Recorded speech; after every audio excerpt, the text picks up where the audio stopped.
Welcome back to my channel. In this video I am going to teach you about the path of a moving charge in magnetic field. Means whenever a moving charge enters in a magnetic field, what will be its path? Whether it will move in a straight line direction, whether it will be a trajectory, or whether it will follow the circular path. All those things we will study in this video.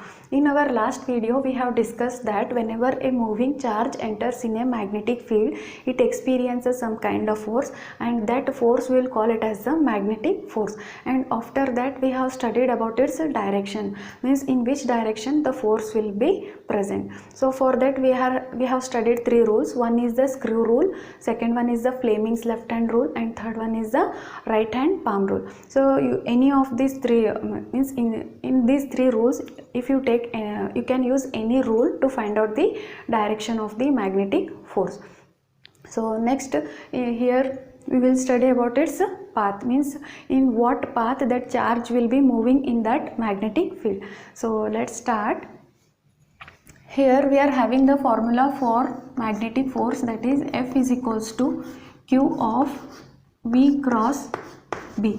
So this is the formula to calculate the magnetic force. So this force is a vector quantity, so we will represent in the vector form. So this same equation can be written as F is equals to QVB sine theta. Here this theta can be, here this theta is the angle between velocity of the charge and the magnetic field. So next after that we will study different cases, means different cases of that path. We will take first case 1, if theta is equals to 0 degree or 180 degree. If theta is equals to 180 degree, then what will be the path of that charge? So if theta is equals to 0 degree means, if this is the direction of magnetic field, then this is the direction of the velocity. If both are in same direction, then theta value will be taken as 0 degree. If theta is 0, if you substitute in this equation, then sine 0 value will be taken as 0, means this whole value will become 0, therefore F will become 0. Means magnetic force will become 0 if the charge is moving in the direction of the magnetic field. Means in which direction magnetic field is there, in the same direction if the charge is moving, then theta value will become 0. So because of that we will get the force equals to 0. And next, when theta is equals to 180 degree, theta is equals to 180 degree means if this is the direction of magnetic field and this is the direction of the velocity charge, means this is the direction of magnetic field and charge is moving opposite to the direction of magnetic field, means these two are anti-parallel. If these two are anti-parallel, theta will be taken as 180 degree. So if you substitute this value in this equation, then also force will become 0, because sine 180 degree is 0. So force will become 0. So in this case, charge moves in straight line, means no external force is acting, so for that it will move in its original condition. Next after that we will study case 2. In case 2 we will take theta value is equals to 90 degree. If theta value is 90 degree means between these two, means the velocity of the charge and magnetic field, if these two are perpendicular to each other, then theta value will becomes 90 degree. If theta is 90 degree means we will get the maximum force. So this is a very important case and it is a famous also. Next, here we will see F is equals to QVB sine, in place of theta we will take it as 90 degree. Then this equation can be written as F is equals to QVB. This force is considered to be the maximum force, because sine 90 value will get it as maximum, that is the 1. Next after that, here if you take uniform magnetic field, here I am taking uniform magnetic field. In this uniform magnetic field, if you place the charge, then what will be its path? So here this is our uniform magnetic field and this magnetic field is inward. This magnetic field is inward because it is represented by the cross. So now here I will place the charge Q and this charge is moving in this direction with v velocity, then what will be the force? So for that, to determine the direction of force, we will use our right hand palm rule. First you have to see this right hand palm rule. This thumb will shows the direction of the charge, means in which direction the charge is moving. This finger shows the direction of the magnetic field and palm shows the direction of the force. So we will place these fingers inside because magnetic field is inward, and next thumb shows the direction of this velocity. So here if you do like this, means this palm is tending to upward. So here this is the direction of the force. So this already we have studied in our last video. Means force is acting in this direction and charge wants to move in this direction. Actually charge is moving in this direction because of this magnetic force. Force is applying in this direction, means after reaching at this point it will tries to move like this. It will bends because when it comes here, see here, this force again it is tending towards, so this path will becomes like this.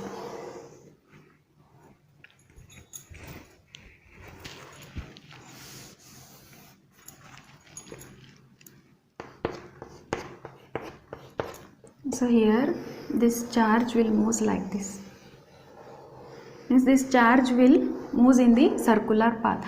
So now when the charge is at this point, again here also the force is acting towards the center. When the charge is here, again force is acting towards the center. When this charge reaches here, again the force is acting towards the center. Means at all these points, center force is acting and this is pointing towards the center. So this force we will call it as the centripetal force. Here this magnetic force is acting like a centripetal force on this charge Q. Actually this charge is moving like this, but because of this magnetic force it will bends. Again here it will bends because of magnetic force. So in this case this magnetic force is acting like a centripetal force. So for that reason here we will write magnetic force is equal to centripetal force, and centripetal force formula we already know, that is F is equals to mv square divided by r, where r is the radius of this path, m is the mass of this charge and v is the velocity of this charge.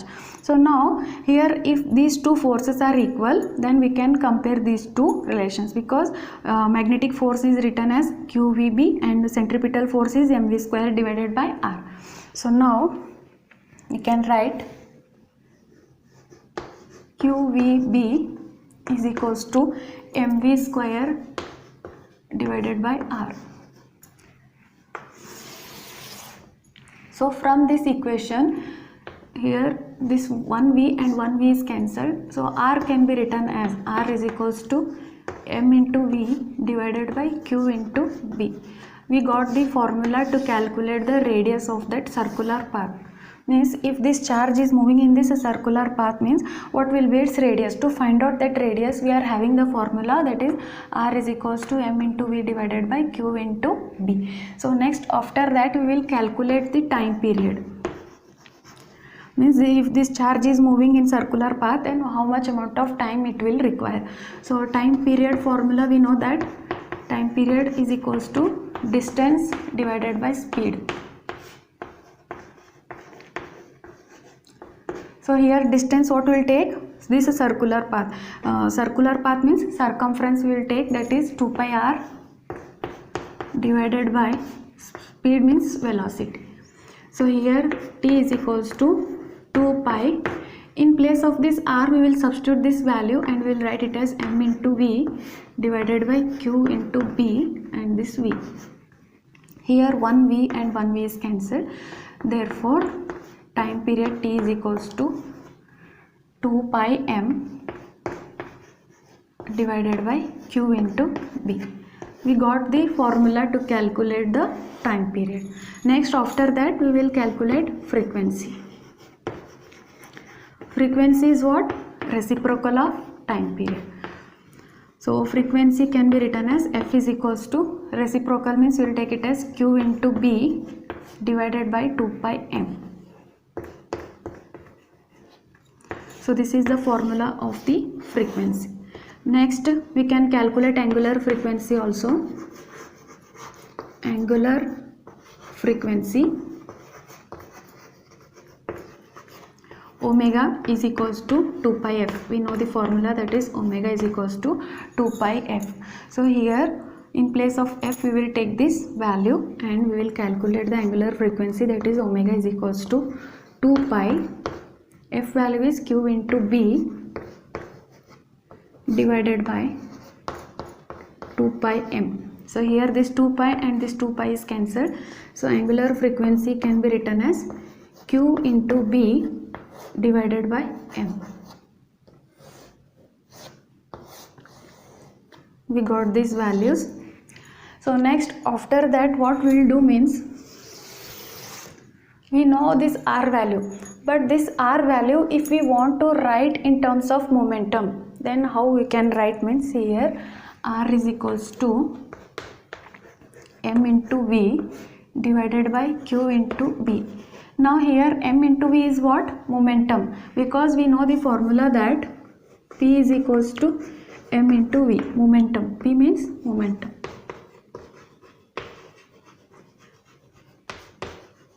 So in place of m into v, here we will write it as p. Therefore r is equals to p divided by q into b. So this is the r value in terms of p. P means momentum. Next, after that, if we want to write this r value in terms of kinetic energy, then how to write?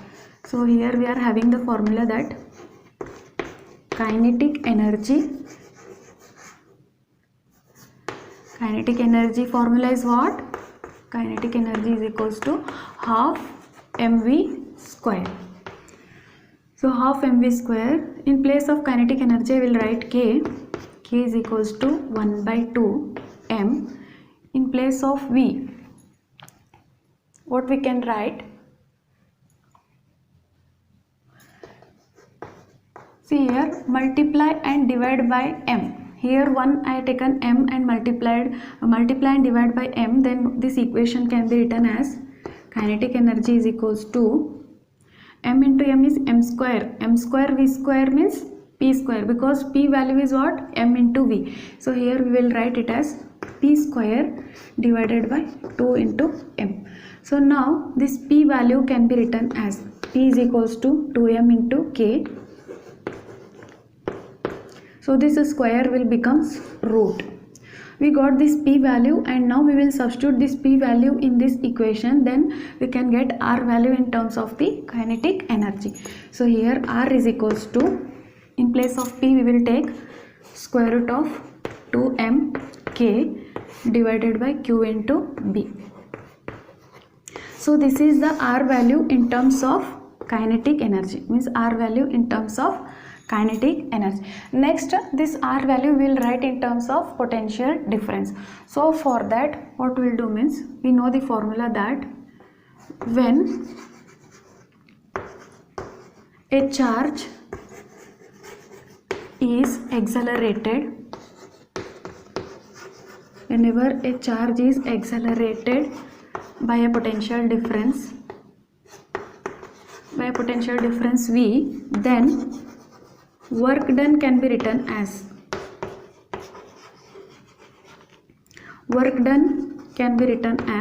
q into v. This we can write, means work done can be written as q into v. Next, after that another formula we are having, work done is equals to change in kinetic energy. See here, if this charge q is accelerated by a potential difference v, then how much amount of work is done by this charge, that can be written as w is equals to q into v. Next, work done can also be written as change in kinetic energy. So work done is equals to k. So when you compare these two equations, we can write k is equals to q into v. Now we got this kinetic energy as q into v. Now we will substitute this k value in this equation, that is r is equals to square root of 2m in place of K we will write it as Q into V divided by Q into B. So now this formula can be modified as R is equals to 2m Q into V divided by Q square B square. Here 1 Q and 1 Q will be cancelled, so this R value will be taken as square root of 2mV divided by Q into B square. So this is the R value in terms of the potential difference. So this V is the potential difference. Why we are writing this R value in different forms means in competitive exams they will give you questions in the form of ratios. Means if the momentum is increased 2 times, what happens to its radius? If the kinetic energy is taken as 4 times, means if this kinetic energy is increased by 4 times, then what happens to its radius? So like this, if we want to solve this type of question, means you have to remember these formulas, then we can easily apply. So for that R value first we have written in terms of velocity, and next after that this R value written in terms of the momentum, R value in terms of kinetic energy, and R value in terms of the potential difference.